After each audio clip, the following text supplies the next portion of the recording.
Salut les stratoniens, salut à tous, j'espère que vous allez bien. On est parti aujourd'hui pour une nouvelle vidéo d'analyse technique sur le BTC, l'Ethereum, pas mal d'alt. Donc sur les alts, à mon avis, on n'est pas loin d'un bottom, mais je pense qu'on n'y est pas encore. Énormément d'opportunités de short, je trouve, sur Engine par exemple. On a aussi, si je me trompe pas, le Matic, on a aussi le Océan. Donc ouais, pas mal d'alt à venir shorter à mon avis. Donc on va suivre ça de très près et je vais vous montrer les différents setups. On est parti. Crypto, million. Crypto, million. Donc partons directement sur le BTC ici qui a violemment chuté. Donc ces derniers temps on a eu quand même une baisse assez forte sur la dernière descente ici. Moi qui m'attendais à un dernier plus haut, finalement juste récupérer ce sommet là ça a suffi, hein. Vous voyez, on est juste venu taper, j'avais mis les petits yeux comme quoi il fallait récupérer ça, c'était mon scénario, on était venu chercher un petit peu plus bas, mais voilà, on est venu chercher cette zone là assez intéressante et du coup maintenant ça rejette.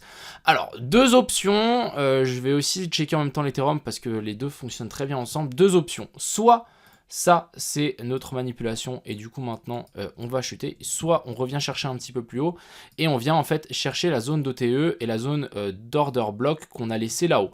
On a encore une certaine petite zone à pourquoi pas venir rechercher. Donc juste faire une petite mèche au-dessus de ça. Et ensuite vraiment rechuter beaucoup plus bas. Personnellement, vu comme on est descendu, je pars plutôt dans l'optique qu'on peut vraiment chuter beaucoup plus bas. Mais le sentiment, il y a énormément de gens qui sont du coup baissiers et short. Donc, affaire à suivre, est-ce qu'on viendrait pas refaire une jambe haussière, on vient peut-être un petit peu plus bas, refaire une dernière jambe haussière dans cette zone-là et ensuite s'inverser. Le fait de faire ça, ça correspondrait pas trop avec ce qu'on est venu faire là. On a vraiment une A, B et puis C et du coup techniquement on devrait chuter. Et on va pouvoir confirmer ça en fait avec l'Ethereum. Alors l'Ethereum c'est plus ou moins la même chose ici, on le voit bien. Donc cette A, B et puis C ou celle-ci, hein, A, B et puis C, peu importe, mais vraiment on est sur une correction ici en 3 vagues et on a laissé des liquidités ici, hein, c'est les mêmes qu'on a là. Donc pour moi ça ferait du sens de chuter, étant donné qu'on est venu rechercher ces sommets là. L'Ethereum comparé au Bitcoin, c'est on est bien venu taper la zone OTE, mais on n'est pas venu récupérer cette mèche là, ni cette mèche là, et on a une zone de fair value gap ici qui n'a pas été touchée. Donc clairement pour moi on est dans une zone un petit peu de mystère, soit on vient récupérer ça assez violemment et ici on fait une correction en A, B, C et ensuite on fait le dernier pump, on récupère les liquidités qu'on a laissées là et ensuite on dump. Complètement faisable, hein, ça pourrait aussi très bien marcher avec le BTC. Ici on a, je vais prendre par exemple cette charte, ici on a vraiment cette correction en A, B et puis C, pourquoi pas venir faire un dernier sommet, récupérer ces zones par là et ensuite s'inverser. Ça correspond pas avec notre potentielle zone de Power of Three, donc en fait on a vraiment des scénarios qui se correspondent pas et du coup c'est très difficile de se dire ok qu'est-ce qu'on va faire. Donc quand on sait pas trop, juste on patiente. Personnellement moi j'ai pas trouvé d'opportunité à short là-haut car simplement on n'avait pas d'inversion structure, donc moi je traite vraiment que des inversions structure. Donc on va patienter clairement. Moi je m'attends peut-être à un dernier plus haut, voire ça descende beaucoup plus bas. Si ça descend beaucoup plus bas, bah ça enclenchera en fait notre setup de venir en fait récupérer ces zones d'order block, d'OTE qu'on a laissé ici en bas. Ça me semblerait juste parfait. Donc on patiente. Tranquillement, je vais pouvoir décaler ça. Mais ça, c'est notre zone potentielle d'achat. Encore une fois, j'ai énormément de doutes qu'on parte avec un equal low pareil. Donc personnellement, je pense qu'on descendra plus bas ici. Mais maintenant, à savoir, c'est est-ce qu'on descend tout droit ou est-ce qu'on fait notre dernier petit pump avant de vraiment chuter. Donc patientons, écoutez, je sais pas trop non plus. Les alts aussi, je pense qu'il y a pas mal d'alts qui sont encore sur la descente. Donc c'est ce qu'on va check aujourd'hui, mais vraiment, je m'attends quand même à une sacrée baisse. Donc l'Ethereum on a passé, hein, même chose, on attend cette potentielle chute. Malheureusement on n'a pas eu notre petite dernière mèche pour shorter, hein. Cette dernière mèche, c'est le genre de mèche que j'attends, c'était genre ça ou celle-là, hein, vous voyez, juste pour récupérer les derniers stop loss et ensuite s'effondrer. Donc j'ai laissé mon ordre, encore une fois je suis peut-être un peu optimiste, mais on verra.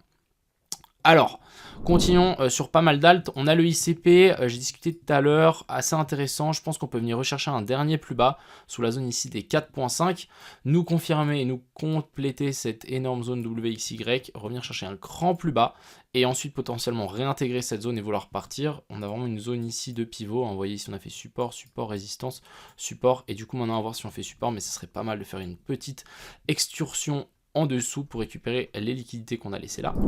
On a le engine. Alors pour moi le engine ça va se shorter clairement. Pourquoi? Simplement parce qu'on a eu un énorme pump et du coup maintenant ce qu'on veut c'est on l'attend dans notre zone OTE pour une potentielle recharge. Donc pour moi Alors, je vais juste mettre OTE ici. Pour moi, je m'attends vraiment à une retour dans cette zone-là. En plus, on a fait correction ici en A, B et puis C. Recorrection de cette descente ici en A, B, C. A, B et puis C. Et du coup, on nous manque la dernière baisse pour nous faire une grande A, B et puis C. De plus, ce qui m'a interpellé, c'est qu'on est venu en fait rechercher juste ces liquidités-là. Et du coup, on chute droit derrière. Si on zoome en 1 heure, qu'est-ce qu'on peut s'apercevoir? On peut s'apercevoir que ici, en fait, on est venu former un boss. Donc là, on a une inversion de la structure. Et du coup, on passe de haussier, excusez-moi, à baissier. Donc, pourquoi pas tenter un petit short sur cette zone-là? Pourquoi pas même le tenter maintenant avec un stop loss juste ici au-dessus. Et du coup, on peut target, à mon avis, en tout cas, ce plus bas-là. Et je pense qu'on peut même pousser genre vers ces sommets-là, vers chercher un petit peu plus haut que la zone ici d'OTE. Ça nous fait quand même une chute de 31%, donc c'est quand même massif. Donc ici, si vous le faites, faites attention à vos leviers et comment on appelle ça? Et calculez bien votre potentiel perte en fonction de votre stop loss, c'est hyper important. Mais je pense qu'ici on a quelque chose d'assez intéressant, potentiellement un petit short à prendre. Les liquidités ont été prises, moi je m'attends, allez, je vais essayer de sniper ce truc. J'attends qu'on monte encore un petit peu plus haut et ensuite on tentera. Je vais mettre vraiment une alerte par là. Mais pour moi ici le engine c'est à shorter. Même chose sur le océan, alors qu'est-ce qu'on a? Si on dézoome un petit peu, on a, j'ai pas toute la charte mais c'est pas bien grave, on a les points les plus importants ici. On a ce plus bas là, ce plus bas là et ce plus bas là qui ont été faits, qui ont fait des plus bas toujours plus haut. Donc ici on a clairement créé une poche de liquidité ici en dessous. Et du coup il y a de fortes chances qu'on revienne. Si je dis pas de bêtises, ici on a une énorme zone d'OTE. Attends, je vais vous la montrer. Alors mon océan il est où? Si je le retrouve, il est là. Donc en gros, voilà, on a une grosse zone d'OTE de cette dernière hausse. Et du coup il y a de fortes chances ici que maintenant on continue cette baisse ici vers le bas. Donc revenons sur notre charte de base. Alors, on a une poche de liquidité, la zone OTE sur laquelle on doit potentiellement revenir. On vient rechercher ici tous les stop loss qu'on a laissés avec ce petit sommet là. Si je dis pas de bêtises, on est venu aussi taper la zone d'OTE de cette dernière baisse. Vous voyez, on est pile poil dedans. Donc là, ça devient intéressant. Ensuite, on zoome. Qu'est-ce qu'on a en 1 heure? On a une jolie petite inversion structure. Ici, on a notre COS. Ici, on a notre boss. Moi, j'attends un retour dans la zone de fair value gap. Hop, une petite hausse. Et ensuite, ici, ça sera la cave. Donc, on va patienter, j'attends quand même une petite dernière scam pump et ensuite techniquement on devrait chuter assez violemment, récupérer ça, ça et ça. Donc ça peut nous donner un super trade de environ 5.5 R. Donc je pense que ça peut être assez intéressant. J'ai mis l'ordre en copy trading, on verra si ça passe. Ensuite ici on a le masque, du coup je voulais quand même revenir dessus. Le trade ici était plutôt intéressant, hein, ce dernier pump. Ce qui me fait un peu peur maintenant c'est que, vous voyez, on est juste fait une petite mèche au-dessus de ce sommet-là. Je vous avais dit que là, c'était vraiment un TP partiel à récupérer. Et là, on continue à chuter tranquillement. Donc maintenant, à savoir, est-ce que on est toujours dans cette structure haussière et qu'on vient récupérer bien plus haut? Ou est-ce qu'on va venir corriger en fait tout ce mouvement? Tout ce mouvement-là peut largement être corrigé et en fait, ça nous donne une zone OTE un petit peu plus basse. Et du coup, ici, on peut vraiment considérer ça comme une A, B et puis C. Donc, à voir si on ne vient pas récupérer ici la petite zone, l'équal low qu'on a laissé là, et ensuite vouloir repartir. Donc, pour ce masque ici, à savoir, est-ce que ça, c'est une correction de la hausse ou est-ce que on commence la phase impulsive et on va vraiment chuter beaucoup plus bas? Alors ça, affaire à suivre. Je vais quand même surveiller de temps en temps. Pour le moment, on n'est pas du tout dans des zones potentiellement de long ou de short, donc on patiente, on check, mais on attend. Ensuite ici on a le ARB, hein, je vous avais partagé ce petit canal aussi, on est venu taper le haut ici de ce canal et boum, on s'est bien fait rejeter. Donc pour moi ici vraiment target c'est ce plus bas là et ce plus bas là. Pour moi ici il n'y a aucun monde où on continue à grimper. On est vraiment baissier à cause de cette clôture ici. Je crois qu'on l'a même en daily, hein. Ouais on l'a en daily ici, c'est vraiment pas clean, en 4 heures aussi. Donc je m'attends quand même à une baisse et qu'on récupère ces plus bas là. Ensuite ici on a le GRT aussi qui est assez intéressant pour un potentiel short à mon avis. Je vous en avais parlé hier ou avant-hier, comme quoi on était repassé au-dessus de ce sommet là et du coup si on réintégrait la petite ligne, il y avait de fortes chances qu'on récupère ça. C'est un peu le même scénario que le océan finalement. Donc maintenant il faut patienter, il faut avoir une inversion de structure ici dans cette zone là. On a quand même une énorme zone de fair value gap ici, donc on peut quand même grimper. Mais si on a une inversion de structure, je pense que ça vaut la peine de potentiellement trouver un short et de target c'est plus bas ici. Ensuite ici on a le OP qui m'a été demandé, je sais plus c'était quand, c'était un petit moment, mais on va quand même refaire une petite update dessus.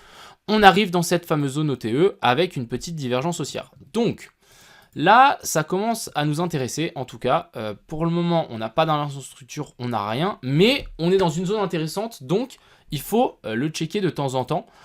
Pour le moment, si je pense que je zoome, ouais, vraiment on n'a rien, on a juste fait support ici sur la zone des 705, mais on continue à chuter. Donc on patiente, la moindre inversion de structure peut être une entrée, mais pour moi on va sans doute continuer en fait cette structure haussière. Ici on fait des plus bas toujours plus haut, donc pourquoi ici on ferait pas aussi un pump et un plus bas plus haut que c'est cela. Et vraiment on arrive dans la zone de rechargement de longue, donc affaire à suivre. Ensuite ici on a le XTZ, oh là là. Alors XTZ, oh, punaise, le pullback ici, vraiment pas mal. Vous voyez ici on avait vraiment fait support et là, boum, résistance. Alors on peut peut-être s'attendre ici à un bottom quand même parce qu'ici on a quand même un joli petit boss avec une recherche de liquidité. Donc maintenant, affaire à suivre. Est-ce que on va réussir à maintenir la zone OTE de ce dernier pump? Je vais vous le dessiner. Donc c'est de la zone des 87 centimes à 88. Ouais, mais c'est vraiment petit. Hein. Mais un retour dans cette zone-là. Parce que ici, je vais vous le dessiner en gros, mais ici, on peut avoir notre cost, même si on n'a pas de clôture. C'est pas idéal, mais bon. On prend ce qu'on a. Et ici, en fait, on a notre boss. Donc, retour, je rappelle, en A, B et puis C. On revient chercher ça. Et ensuite, ici, on casse tout vers le haut. Donc, assez intéressant. Après, on a quand même eu un joli petit rejet. Donc, à voir si on vient pas chercher plus bas. Ça... Ouais, c'est risqué quand même d'essayer de tenter un long là-dedans, mais ça se tente. Clairement, ça se tente. Ensuite, ici, on a le FTM qui continue cette fameuse chute. On est en train de casser la trendline. Je l'ai prédit depuis un certain temps. On va sans doute casser ça et casser ça. Donc, passer ici sous la zone des 29 centimes. Il faut absolument qu'on arrive à passer sous cette zone des 29 centimes. Et ensuite, ça deviendra intéressant pour placer un potentiel long.